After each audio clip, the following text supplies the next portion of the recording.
So let's look at another example where we have uniaxial tension test. So I'm trying to measure the stress in a rectangular block of aluminum under uniaxial tension.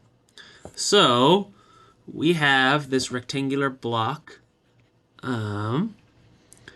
Let's see. So first of all, if I'm looking at stress, I'm trying to measure stress. Stress is equal to force per unit area. And if it's a rectangular block, it's going to be force times, let's just say, the length times the width. So I have a function that's a function of force, length, and width. Let's keep reading. Fundamental equation, variables. I repeat the experiment 14 times. So the number of force is equal to 14. And the x bar of force is equal to 48.9 newtons. The standard deviation of force is equal to 3.24 newtons. Measure the length of the block and width 14. So NL, I was very nice. NL and width equals 14, 14. And this is where, yeah, let's do this together first. And I found a mean length block 14 times. Found a mean width, so x bar of width is equal to 0.1. X bar s of width is equal to 0.01.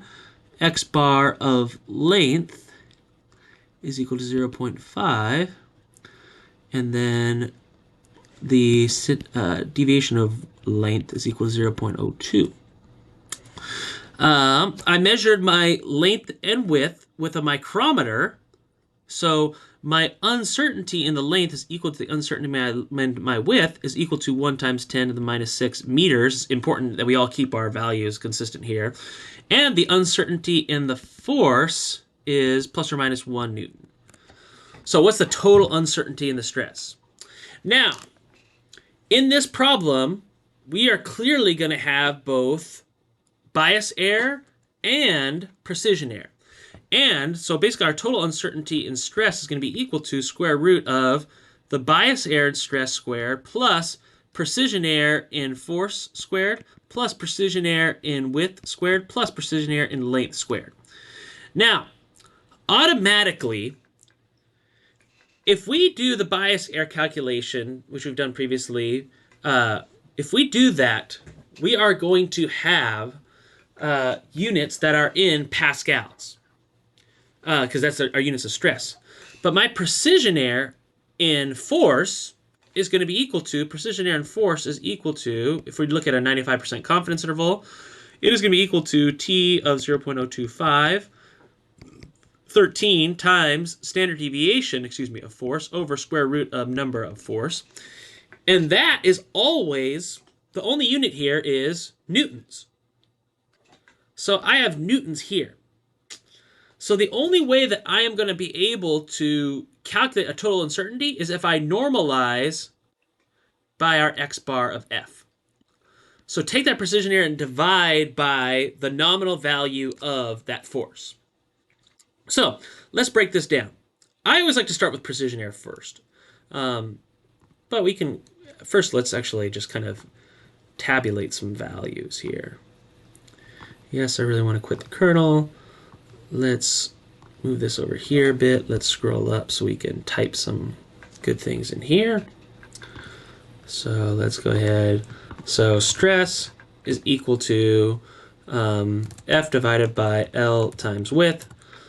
I know that my NL equals 14, my NW equals 14, my N of force, NF equals 14, my XF equals 48.9 newtons, my SF equals 3.24 newtons, my XW equals 0.1. Be always careful of the units here, or your units.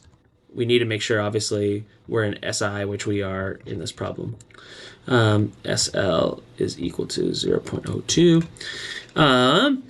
We also know that our T of 0.025 and nu of 13 is going to be consistent throughout everything. So let's go T of 0.025, 95% confidence interval, 13, So 2.16 equals 2.16. And all right.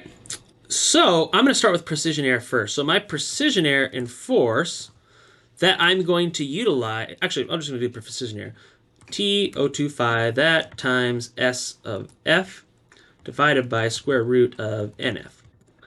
And I'm going to copy that. Now again, this is in units of newtons. So before I put it into my total equation, I need to deal with that.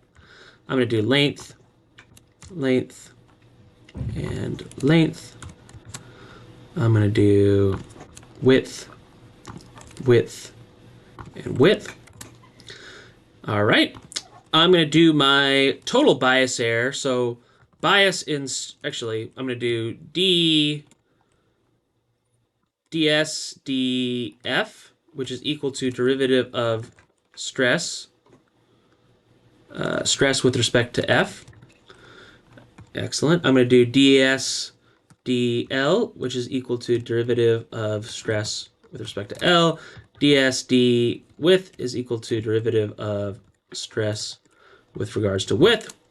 So I'm going to call this my bias percent is going to be equal to square root of, and we're going to do, oh, did we put, we did not assign, or did we, hopefully? I don't think we did. We did not assign a value. Let's go back over here. We need to assign the values of those uncertainties. So we said that we also have uncertainty in width equals 1 times 10 to the minus 6. Uncertainty in L equals 1 times 10 to the minus 6. Uncertainty in force is equal to 1. And sometimes I could have uncertainties in everything or missing. So again, always be aware of that. So ds df times uncertainty in f, that's annoying, I should have been consistent, squared, plus ds dl times uncertainty into L squared, plus ds dw times uncertainty in W squared, and I want to divide all that by stress because I want it percent, because again I need those units to match. There we go. You can plug in the nominal values later. So excuse me, uncertainty in stress will be equal to square root of my bias percent squared plus, and here's where I'm going to do precision in F divided by X bar or XF squared plus, and I'm going to copy this, length, width. I'm going to change this to length because I'm just dividing out. That's all what's going on here. Got that. Let's bang this up. So now I can do u stress slash dot. I'm going to set my nominal values equal to the X bar value since I measure those multiple times. So F goes to XF, L goes to XL, and W goes to XW. And there you go. That's our stress in percent. So if you wanted the actual value, 7.5%, you could actually multiply it by, again, plugging in like those nominal values. So you didn't have to do it. I mean, again, you wanted to do that for sure. But actually, you had to do that. But now you can look at those values here. And you can double check effectively our solutions, but a little bit. And here we go. Yep, 7.5, percent. And you can get those values.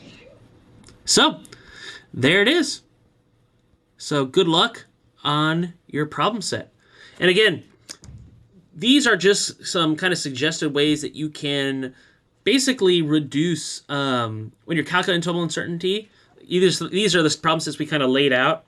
And again, think about ways that you can design your experiment as well to reduce essentially these uncertainties. And we can also point out what type of uncertainty is dominating here. So you can break down and look at individual percents and see what is dominating that behavior and is it fixable. Bias error is typically fixable. Precision error dominating, that's very tough to fix. So I'll see you all in the next video. Thanks. Bye.